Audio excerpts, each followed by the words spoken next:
This is Open Mind Alexander Technique. Today we're taking a look at one of my favorite teaching tools, this thing. My students often refer to this as the thing, or that colorful thing over there. I use this for several different purposes, and today we're going to talk about how.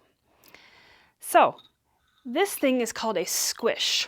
That's the name of the toy, that's its copyright official name. It's listed on here. It's spelled S-K-W-I-S-H. This one is wood. It's by the Manhattan Toy Company, and if you Google that, you can very easily get them. They're around $20. I would recommend the wood instead of the plastic one because it just feels nicer than plastic types, but it would still work just fine. The main thing I use this for is as a demonstration of a tensegrity system and the transference of force and pulling and your ability to feel that in your hands. So, at first, when I'm first working with Alexander Technique students, the way that I use this is, one, either they've self-disclosed that they have ADHD and they really think better if they have something to fidget with. So then I just hand them this. And I've had a student who was a grad student who had known he has ADHD for a long time, and he looked at this, played with it for a second, and looked up at me and said, "Jess, this is practically an ADHD diagnostic tool, because if you hand this to someone and they say this is the greatest thing they've ever seen, perhaps they should get tested." It's so good. There's all these little bits that slide and the whole thing can pull. That's the main way that I use it. So let me get a little bit closer here so you can see. There's all these wooden rods. Ignoring the slidey bits for now, I'm just moving it around so you can see different angles. The slidey bits are just for fun. What this is wooden rods connected by elastic. None of these rods are actually connected to each other in the same way that we would think of like a bone-to-bone joint in a human body. These are all done through what's called a tensegrity system. The name comes from tension integrity. The integrity of the object comes from the tension that the structure is under. I'll find some pictures of other pretty classic tensegrity systems. I think there's a Lego toy that has a tensegrity model where it's got a little stand and a hook, and under that hook is a chain. And then there's another C-shaped Lego piece that suspends from the chain, and then there's also another chain attached from the top of the C-shape to the hook, and that keeps it very stable. You can tap it and it won't fall over because of the inherent tension that's coming from both above and below on that system. This one is a little more complex. There are 3 sets of rods for a total of 6, so 2 going in each direction, and they are all connected to each other. Well, most of them are connected to each other. A couple of the nodes on the end are not, so in between each of those 2 sets, there isn't one.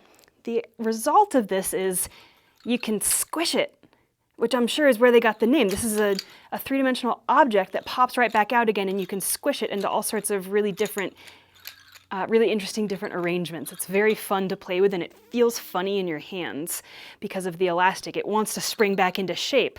It feels kind of similar to playing with magnets, with same pole magnets, like north and north magnets, and how those kind of repel each other a little bit. This has a kind of similar hand feeling. So I use this as a demonstration sometimes with my students to talk about how human bodies work. So if I shorten the distance between any 2 points on this, watch what happens to the rest of it. All of the rest of it has to shift to a greater or lesser degree, depending on how it's connected, but everything else has to shift to compensate for the rearrangement of any 2 particular nodes, these end node pieces. And that works much like us. If I were to try to hold myself at an angle and not tense the back of my neck, I'm going to lengthen out. But if I tense, everything below my neck is going to have to respond in different ways in order to keep me balanced and keep me from falling over. Similar to how our heads are quite heavy, about 11 pounds on average in an adult. It's a bowling ball at the top of a stick. And if that bowling ball gets off balance at the top of that tower, everything below it is going to have to tense in different ways and respond according to what this bit at the top is doing. So that's the first illustration of the thing, the squish toy. The next thing that I use this for tends to come later in a series of lessons. This will be after a student has worked a good bit and demonstrated their ability to keep track of the use of themselves and use their directions in movement while moving their arms. Once we get to that point, we have a very fun lesson that I write in my notes. Here's what we did today. The way I describe that lesson is Tensegrity, lead and follow. I got this idea coming from partners dancing. I was a blues dancer, swing dancer, a couple other social partners dance modalities, but mainly blues. And in some blues partners dance lessons, we would work with having an object in between the two partners. And you drop arms, and you have to lead and follow through the object. So for example, if I'm leading, and there's a balloon. I've done this with a balloon before with a partner, and you stand close enough that you are both just keeping enough tension with the balloon that the balloon doesn't drop or risk getting popped, and then you have to move together. And it teaches you to feel another person's movement through that connection. Typically in partners dance, that connection is going to be through your hands and your arms, or at the back. If the lead is reaching around to the follow's back, you'll feel it there. Or you might feel it if you're chest to chest in like a close embrace position, you'll actually feel it through the partner's rib cage. So I took that idea, this balloon and feeling something through the balloon, and my fascination with why is it that we can do that? We can feel really clearly someone else's movement through a flexible object. Enter the thing. What I have my students do is stand in front of me, very similar to how I would for partners dance, but a little bit further apart, just so that we can both easily get our hands to the toy. So right now, I'm holding a purple node and a blue node. I have my student put their hands on, in this case it would probably be yellow and orange, because those are two rods that I am not holding. So again, there's two sets in every direction. So my left hand here is on the orange rod with blue ends, and I would have my student hold the blue rod with orange ends, so that neither of us are holding a piece of wood that the other one is also holding. So all of the movement communication has to happen through the elastic. And that's really important, because once you are feeling someone else's movement through elastic, you can watch the shape of the Tensegrity toy change if you are overactive in your arms. In the partners dance world, we would call that back leading or just not following very well, or being tense. You'll see that and you'll feel it. And in this case, you'll see it kind of flex.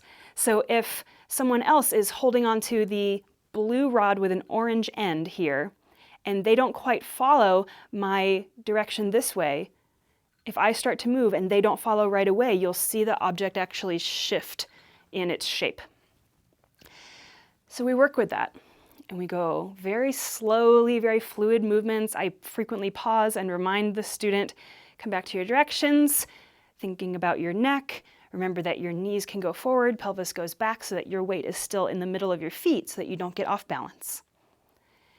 And we start with just very simple.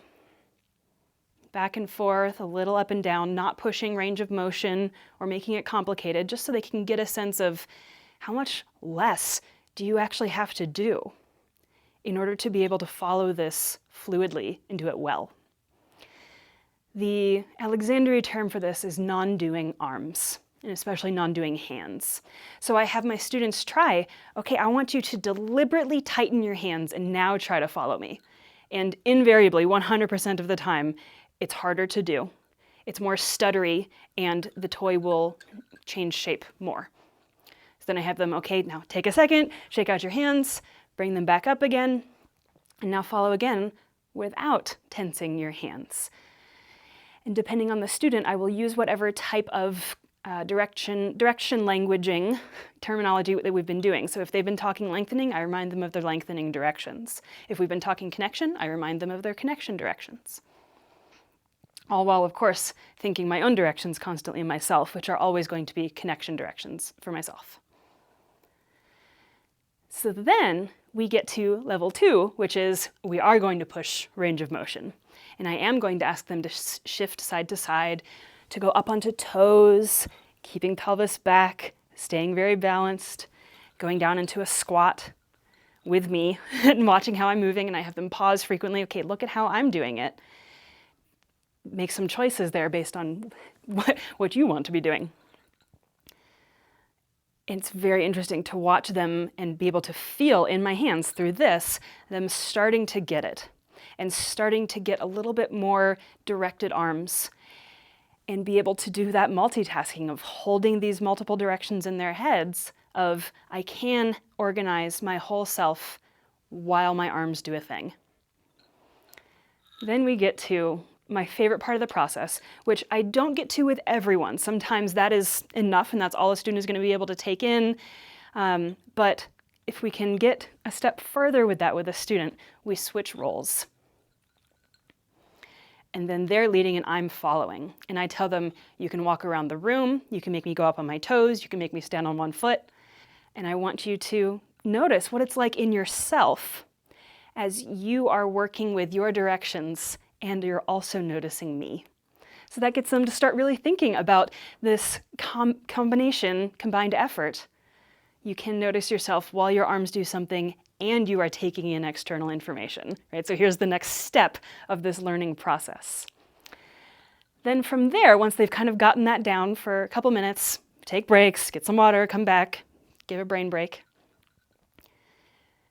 Then I tell them, okay, you're leading and I'm following, and now I'm going to tense between my shoulder blades. And I do, I tense between my shoulder blades and my back, and I continue trying to follow. And invariably, the first thing that changes in my student is their eyebrows. 100% of the time, the eyebrows are my first clue that they have noticed a change.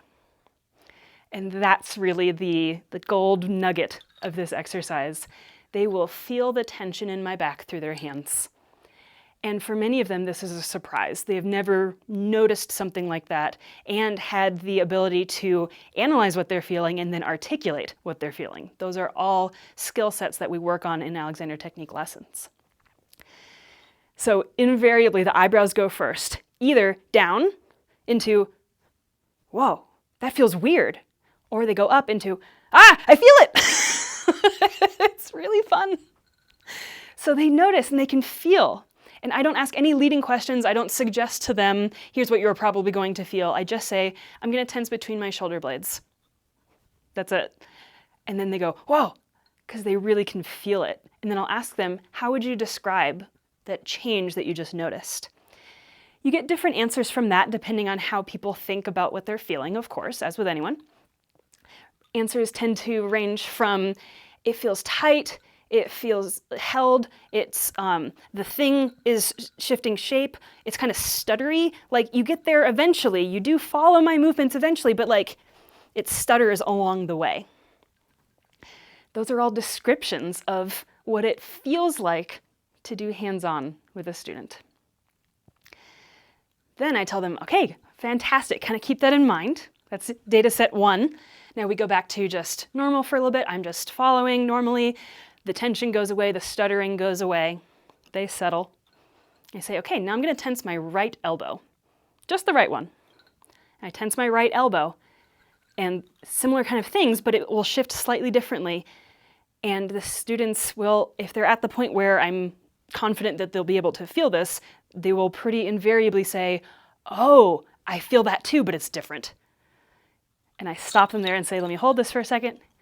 What you have just felt is the difference between me tensing my back versus tensing my arm.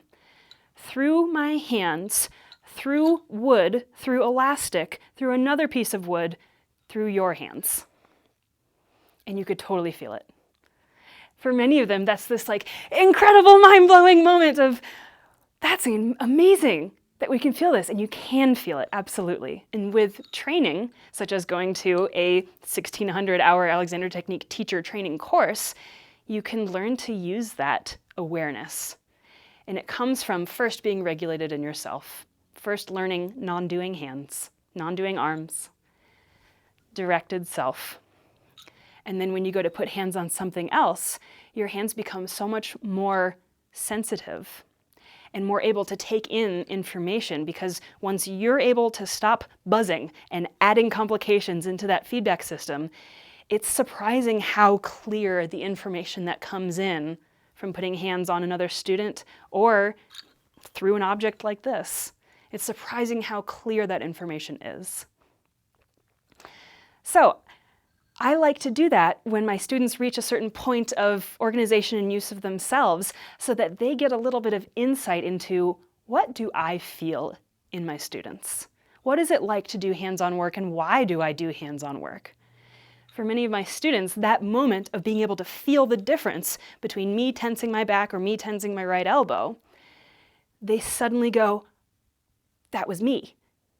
I was doing that kind of thing. I get it now, and I get why you, the teacher, are putting hands on students. I get it. You can feel it. You can feel the difference. I said, yes. That's exactly why we do it. It's an instructional tool. And it's just training. It's something that can be learned.